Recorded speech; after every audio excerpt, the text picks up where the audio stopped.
Hello my dear students, स्वागत है आप सभी का एक बार फिर से आपके अपने YouTube channel smart academy one पर। दोस्तों, आज के इस वीडियो में हम सॉल्व करने वाले हैं समांतर प्लेट संधारित्र की धारिता का व्यंजक। तो चलिए दोस्तों, वीडियो को शुरू करते हैं। यदि आप चैनल पर पहली बार आए हैं तो चैनल को सब्सक्राइब जरूर कर लीजिए। चलिए शुरू करते हैं। तो दोस्तों, सबसे पहले हम जान लेते हैं संधारित्र कहते किसे हैं। चलिए, तो संधारित्र दोस्तों ऐसी युक्ति है जिसकी सहायता से किसी चालक के आकार या आयतन बढ़ाए बिना विद्युत धारिता बढ़ाई जा सकती है। यानी कि कोई चालक है जिसका आकार और आयतन बिना बढ़ाए उसकी धारिता हम बढ़ा दें, ऐसी युक्ति संधारित्र कहलाती है। तो चलिए देखते हैं। ये रहा दोस्तों हमारा चित्र समांतर प्लेट संधारित्र का। इसमें दोस्तों ए और बी दो प्लेटें होती हैं, जिस पर ए पर है हमारा प्लस क्यू आवेश और बी पर दोस्तों माइनस आवेश, माइनस क्यू आवेश दिया गया है। और इन दोनों प्लेटों के बीच की दूरी दोस्तों स्मॉल डी है। चलिए इसे हम लिखेंगे कैसे। तो आपको दोस्तों हेडिंग डालना है समांतर प्लेट संधारित्र और इस पर लिखना है माना ए और बी समांतर प्लेट संधारित्र की दो प्लेटें हैं। ये देखिए दोस्तों, यहां पर ए और बी समांतर प्लेट संधारित्र की दो प्लेटें हो गई। आगे लिखना है जिनके बीच की दूरी स्मॉल डी तथा उनसे यानी उनमें से प्रत्येक का क्षेत्रफल कैपिटल ए है। यानी कि जो दोनों प्लेटें हैं दोनों का क्षेत्रफल दोस्तों कैपिटल ए है और दोनों के मध्य के परावैद्युतांक वाला माध्यम है। यानी दोनों प्लेटों के मध्य के परावैद्युतांक का माध्यम भी रखा है। आगे दोस्तों, प्लेट ए को प्लस क्यू आवेश देने पर प्लेट बी के समीपवर्ती तल पर माइनस क्यू आवेश तथा दूरवर्ती तल पर प्लस क्यू आवेश प्रेरित हो जाता है। तो चलिए देखते हैं। अब इसमें कहा गया है प्लेट ए को प्लस क्यू आवेश देने पर प्लेट बी पर माइनस क्यू आवेश प्रेरित हो जाता है। यानी जब हम प्लेट ए को प्लस क्यू आवेश देते हैं तो प्लेट बी के समीपवर्ती क्षेत्रफल यानी कि प्लेट ए के समीपवर्ती इधर की तरफ माइनस क्यू आवेश प्रेरित हो जाता है तथा दूरवर्ती यानी कि बाहर की तरफ प्लस क्यू आवेश प्रेरित हो जाता है। लेकिन दोस्तों यहाँ पर प्लस आवेश नहीं दिखाया गया क्योंकि प्लस आवेश जो है पृथ्वी से कनेक्ट हो जाता है तो पृथ्वी में समाहित हो जाता है। तो इसलिए प्लेट बी पर ओनली माइनस आवेश ही बचता है। चलिए अब दोस्तों, क्योंकि प्लेट बी पृथ्वी से संबंधित है, प्रेरित आवेश प्लस क्यू पृथ्वी में चला जाता है। जैसे कि मैंने अभी बताया कि प्लस क्यू आवेश इधर से पृथ्वी में समाहित हो जाता है, चला जाता है। आगे दोस्तों, और बी पर केवल माइनस क्यू आवेश शेष रह जाता है। तो ये देखिए दोस्तों, यहां पर बी पर माइनस क्यू आवेश ही शेष बचता है। अब दोस्तों, इन दोनों प्लेटों के मध्य एक बिंदु हम पी मानेंगे जहां पर विद्युत क्षेत्र की तीव्रता भी निकालेंगे। चलिए, तो इस प्रकार यदि प्लेट ए पर आवेश का पृष्ठ घनत्व सिग्मा है तो प्लेट बी पर आवेश का पृष्ठ घनत्व माइनस सिग्मा होगा। अब माइनस क्यू, क्योंकि दोस्तों प्लेट बी पर माइनस क्यू आवेश है इसलिए यहां पर पृष्ठ घनत्व माइनस सिग्मा होगा और प्लेट ए पर प्लस आवेश घनत्व है, प्लस क्यू आवेश घनत्व है इसलिए यहां पर पृष्ठ घनत्व प्लस सिग्मा होगा। अब दोस्तों पृष्ठ घनत्व क्या है? तो पृष्ठ घनत्व की परिभाषा होती है एकांक क्षेत्रफल पर उपस्थित आवेश की मात्रा ही दोस्तों पृष्ठ आवेश घनत्व कहलाती है। इस प्रकार यदि प्लेट ए पर आवेश का पृष्ठ घनत्व सिग्मा है तो प्लेट बी पर आवेश का पृष्ठ घनत्व माइनस सिग्मा होगा। अब दोस्तों इसका सूत्र होता है पृष्ठ घनत्व का सिग्मा बराबर क्यू अपान ए, यानी सिग्मा आवेश पृष्ठ आवेश घनत्व बराबर आवेश बटे क्षेत्रफल। चलिए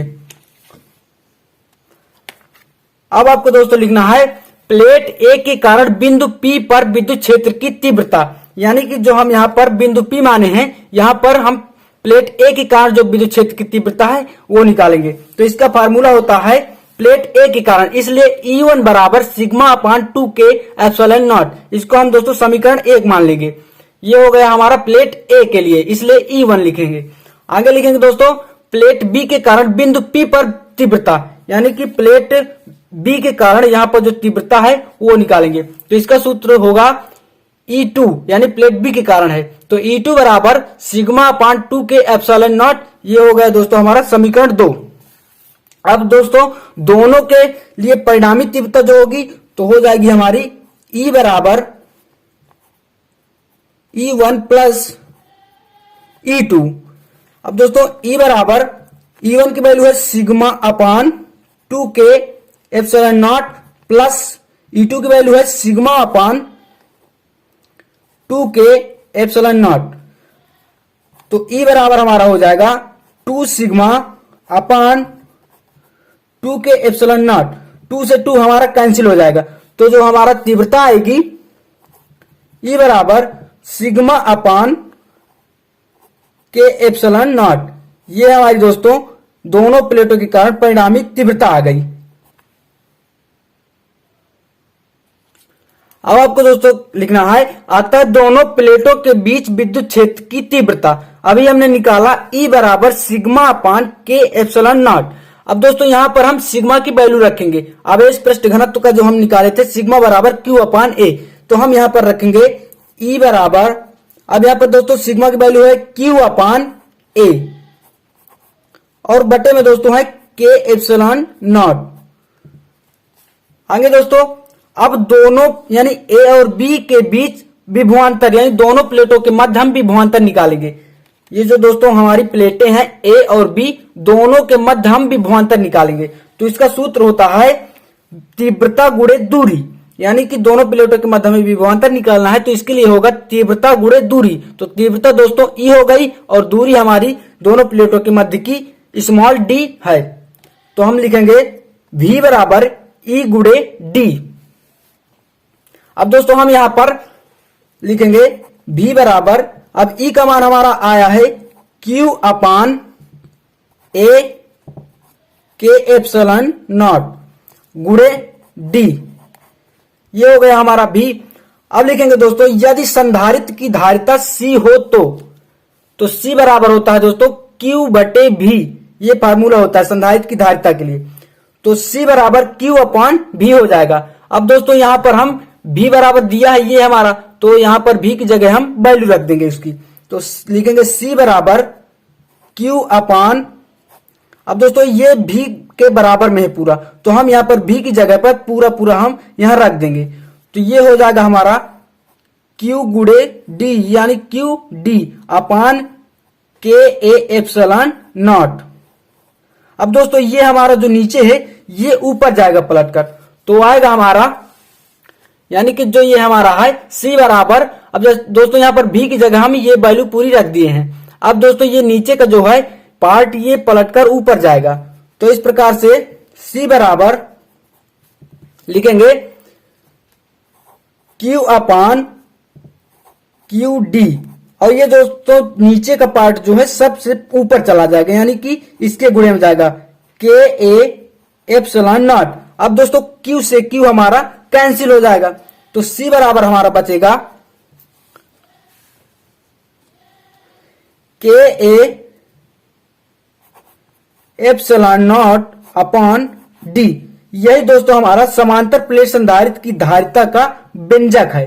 अब दोस्तों आप इसमें K की जगह पर 1 रख सकते हैं, क्योंकि वायु या निर्वात के लिए K की वैल्यू दोस्तों 1 होती है। वायु या निर्वात के लिए K का मान 1 हो जाएगा, तो हम यहां पर C बराबर लिखेंगे